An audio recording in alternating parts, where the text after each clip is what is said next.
Nós já trouxemos vários vídeos aqui no canal falando sobre os maiores fazendeiros, donos de terras e pecuaristas da história do nosso país. Todos eles têm histórias bem diferentes umas das outras. Alguns começaram em berço de ouro, outros começaram do absoluto zero, porém todas elas têm algo em comum. São histórias incríveis. E hoje nós vamos ver as mais impressionantes de todas, pois separamos entre os maiores fazendeiros da história do Brasil os mais polêmicos de todos, que tem histórias realmente inacreditáveis. Então, se você gosta desse mundo agro e rural, já deixe seu gostei no vídeo e se inscreva no canal. É de graça pra você, mas ajuda muito a gente. E depois que assistir, deixa aí nos comentários o que você achou. Agora bora pro vídeo!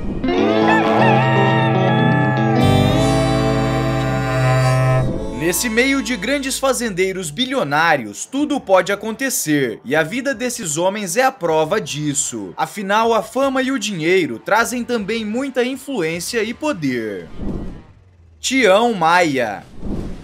Um brasileiro de sotaque caipira e jeito folclórico, a ponto de inspirar a criação do personagem Sinhozinho Malta da novela Roque Santeiro, da TV Globo, foi o primeiro a conquistar na Austrália o ouro para o país. O fazendeiro milionário é Sebastião Ferreira Maia, o ex-boiadeiro Tião Maia, o barão do gado australiano. A trajetória desse peão milionário é de valentia e ousadia, pois mesmo tendo o primário incompleto e sem o domínio da língua inglesa, ele tinha a habilidade de desfilar nos salões da política e dos negócios com a mesma desenvoltura com que cavalgava nas suas terras. O barão do gado australiano era amigo e sócio de presidentes como João Goulart e Juscelino Kubitschek, e de ministros como Santiago Dantas. Ele foi amigo também do comandante Rolim Amaro, da TAM, de quem chegou a ser sócio nos primeiros anos da companhia aérea. Sua convivência com o poder conta com lances pitorescos. Ele elaborou para presidentes da República planos de abastecimento de carne no mercado nacional, mas nunca ocupou um cargo político.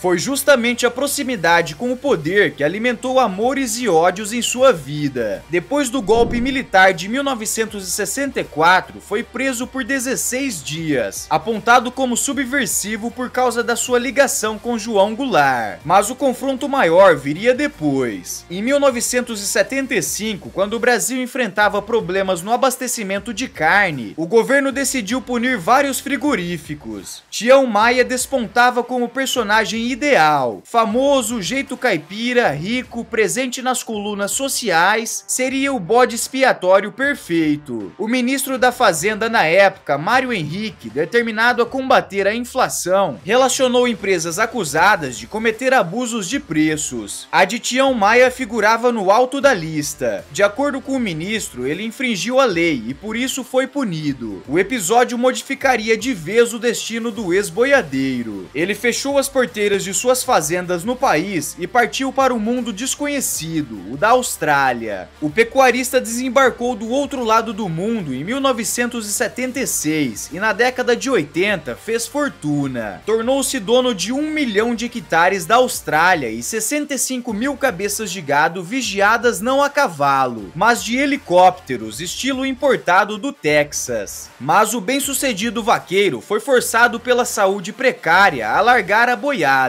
Depois dos 80 e poucos anos, ele voltou ao Brasil e delegou ao sobrinho Arames Pati Maia o comando de seu império. As fazendas Lawn Hill, um colosso adquirido por 3,3 milhões de dólares à vista, e Julia Creek, de 136 mil hectares. Passou as rédeas também de seus empreendimentos em Las Vegas, nos Estados Unidos. O maior é um conjunto residencial avaliado em 20 milhões de dólares. Ali era dono também de condomínios de apartamentos, batizado de Copacabana. Era uma homenagem aos bons tempos em que passeava na praia carioca ao lado da então esposa, a Miss Beleza Internacional, Maria da Glória Carvalho, 30 anos mais nova.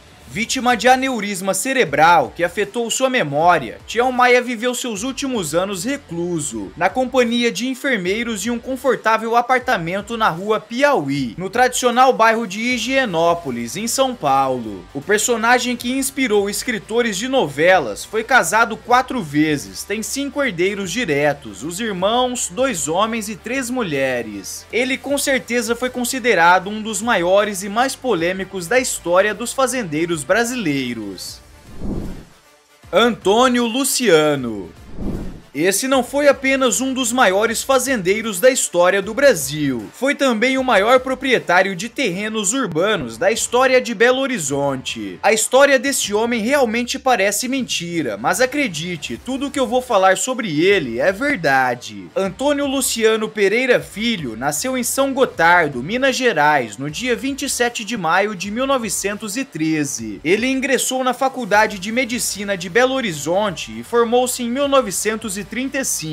Exerceu a medicina na capital mineira até 1939 e no início da década de 1950 fundou o Banco Financial da Produção S.A., fechado em 1954 pela Superintendência da Moeda e do Crédito, que é antecessora do Banco Central devido a uma série de irregularidades. Ele foi proprietário do maior complexo de usinas de açúcar e álcool de Minas Gerais, em Luciânia, nome em que batizou a cidade numa auto-homenagem. Durante certo período, a cidade teve até mesmo sua própria moeda, o Luciano, bônus em que os empregados recebiam como adiantamento salarial, com o qual podiam fazer compras e pagamentos. A moeda, que era chamada de Luciano, vigorou até ser proibida pelo governo federal. Nessa época, as polêmicas dele estavam apenas começando. Atraído pela política devido à amizade com o ex-presidente Juscelino Kubitschek, filiou-se ao Partido Social Democrático, o PSD, e em outubro de 1962 foi eleito deputado federal por Minas Gerais. Em 1964, apoiou o movimento político-militar de 31 de março, que depôs o presidente João Goulart. No dia 29 de abril de 1969, Antônio Luciano teve seus direitos políticos suspensos por 10 anos, apesar do apoio ao regime. Ele foi o maior proprietário de terrenos urbanos da história de Belo Horizonte, incluindo bairros e favelas inteiras, como a Cabana do Pai Tomás, onde viviam cerca de 50 mil pessoas. Parece mentira, mas entre os bens conhecidos constavam pelo menos 1000 fazendas em Minas Gerais, Goiás, Mato Grosso, Bahia, Tocantins, além de outras no Uruguai e no Paraguai. Somente na região metropolitana de Belo Horizonte chegou a ter, segundo sua própria estimativa, cerca de 100 mil lotes. A Companhia Urbanizadora de Belo Horizonte estimava entre 60 e 80 mil o número de lotes. Tinha também aproximadamente 1000 casas alugadas, 2 hotéis de 3 e 4 estrelas, várias áreas de estacionamento, postos de gasolina, 8 aviões e 8 dos 18 cinemas da capital mineira. Para evitar que o governo estadual desapropriasse parte do seu patrimônio em Belo Horizonte, ele doou em 1979 uma área para a construção de um parque. Ele faleceu em Belo Horizonte no dia 19 de junho de 1990. E uma das maiores polêmicas envolvendo ele se tratava de seus filhos. Ele teve um número incerto de filhos naturais, embora haja uma estimativa de que tenha sido 30. Até sua morte, 21 haviam comprovado a descendência através de exames de sangue e foram judicialmente reconhecidos. Porém, estima-se que ele tenha deixado muito mais filhos por aí.